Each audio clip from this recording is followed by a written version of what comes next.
Cameron Smith says, Bill, given your latest submarine adventure, how would you describe to the founding fathers the amount of, let's just say, crap your pants the country they founded is capable of delivering to any corner of the globe? The Pasadena is an attack sub. It's designed to kill Russian nuclear missile subs, our nuclear missile subs, Ohio-class subs. A typical boomer, a typical Ohio-class nuclear missile sub, which is not the one I went on, not the kind I went on, has, I want to say, 24 Poseidon missiles. And prior to all these arms limitation talks, they had at least 3 multiple warheads and maybe as many as 7 MIRVs. It's been stated many times that one American ballistic missile submarine contains more explosive power than every single bomb dropped in World War II, including the atomic bombs. It's astonishing the amount of power that's there. And what would I say to the founding fathers? I would have felt a lot better about talking to them 10 years ago, because 10 years ago I would have said, this energy, this degree of power is what you have liberated in human beings. It was your ability to harness the power of the individual that allowed us to harness the power of the atom.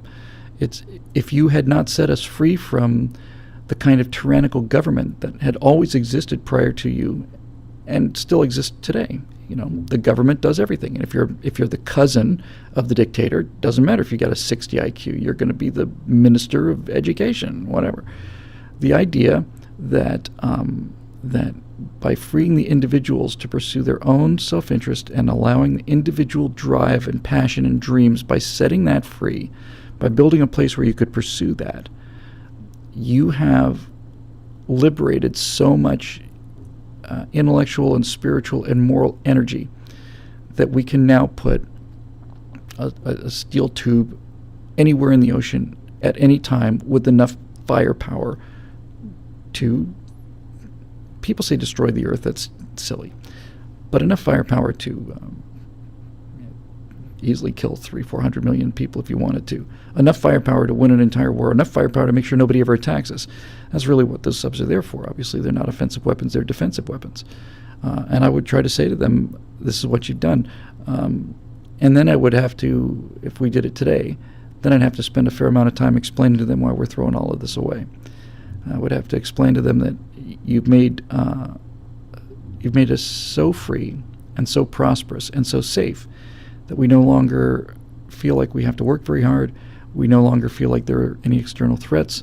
We no longer feel like we have to play by the rules that got us to a place where we're so rich and so safe. And over time, people assume that safety and security and prosperity are the default states of mankind. That's just the way it is. We've been too successful for our own good. And we are joining the British and the French and the Spanish and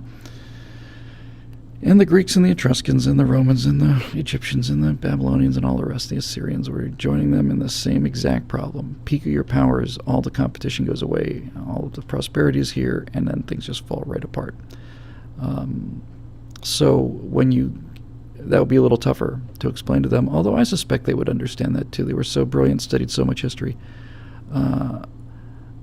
that I think that's what I would say to them. And then, in terms of, it's a bleak assessment, but I think it's a true assessment. I don't think anybody has too much really that they can comment about that now.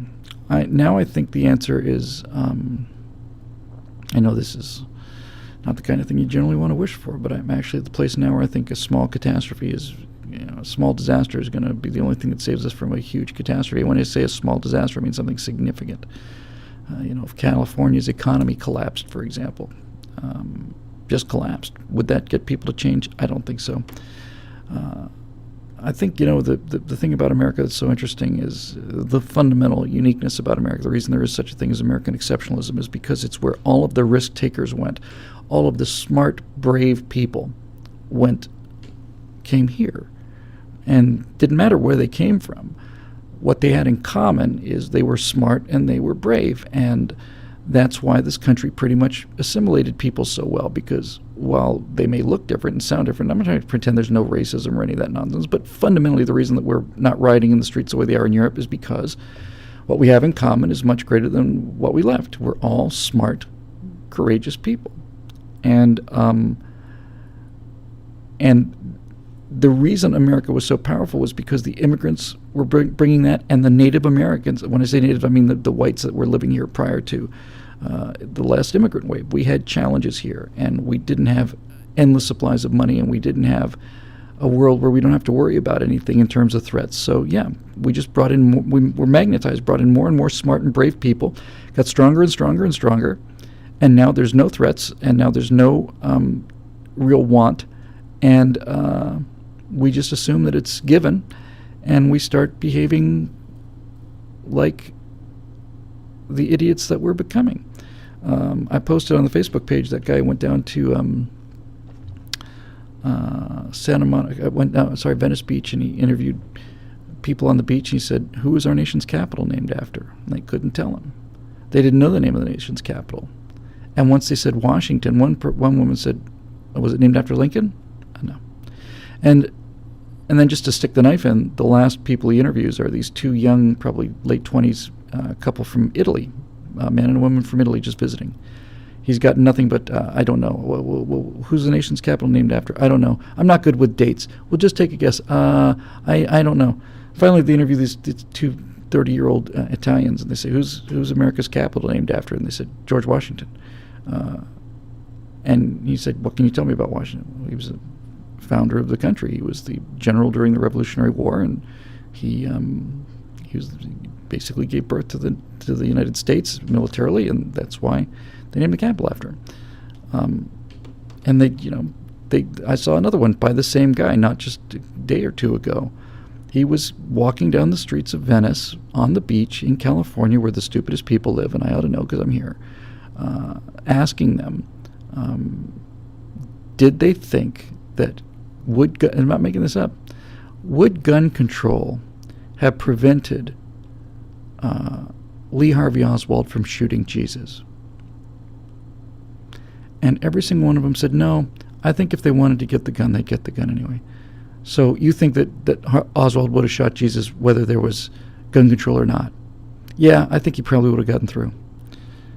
And then he asked him, when do you think that happened? When do you think Jesus was shot by Lee Harvey Oswald? How long ago do you think that happened? What year? I'm really not very good with dates. It's not one person. If it's one person, it's fine. It's just an endless supply of people saying, I don't know. He's saying, I don't know, 1500, 1600? So yeah, let's say, I guess about 1600. So Christ died around 1600? Yeah, that seems right. 1600, 1700, somewhere in there.